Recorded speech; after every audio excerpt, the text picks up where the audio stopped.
Yaadannoo dhalachuu Yesuus Kiristoos kan bara 2018 sababeeffachuun waldaan Kiristaanaa Kaatolikii Itoophiyaa ergaa baga geessanii dabarsite. Dureen Paappaasii waldaa Kiristaanaa Kaatolikii Itoophiyaa kan ta'an qulqulluu kaardinaalaa Abuna Biraanaa Yesuus ibsa miidiyaaleef kennaniin dhalachuun Yesuus Kiristoos dhala namaaf gammachuu fi fayyina fidee jedhan. እንኳን ለ2018 ዓመተ ምህረት Baga ayyaana yaadannoo dhalachuu Yesuus Kiristoos kan bara 2018 nagaan geenye geessan. Yesuus Kiristoos dhalachuun isaa dhala namaaf hiika guddaa qaba. Yesuus Kiristoos erga dhalatee gara biyya lafaa dhufe waan gaarii irraa baranne jaalala obsa waliif yaaduu nu barsiise. የሰውን መልክ ወስዶ ቃል ሥጋ ሆነ። Dhalachuun Yesuus Kiristoos hiika guddaa qabaachuu kan ibsan qulqulluu kaardinaalaa Abuna Biraanaa Yesuus rakkina dhala namaarraa kan kaasee fi dhukkubsattootaaf fayyina kan labse ta'uu ibsa isaanii yaadachiisaniiru.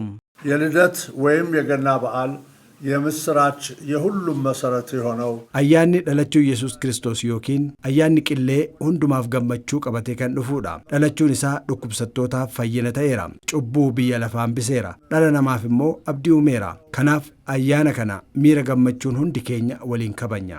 በጸጋው እንሞላለን። Ayyaanicha yeroo kabajnu akkuma isarraa baranne jibbi badee jaalalli guutuu jiraachuu qaba kan jedhan qulqulluu kaardinaalaa Abuna Biraanaa Yesuus tokkummaan hawaasa keenya akka jabaatuu fi waliif abboomamuun seera isaa itti fufuu qabnaa jedhan.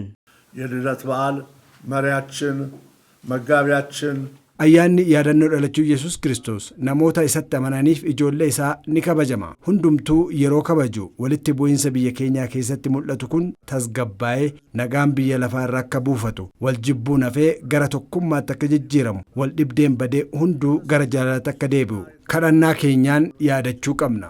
ወደ ሰፈራቸውና ቀያቸው የሚመለሱበት Ibsa isaanii keessatti dhala namaa hundaaf milkii kan hawwan qulqulluu kaardinaalaa Abuna Biraanaa Yesuus nagaa biyya keenyaaf hunduu qooda isaa baachuu akka qabu dhaamaniiru.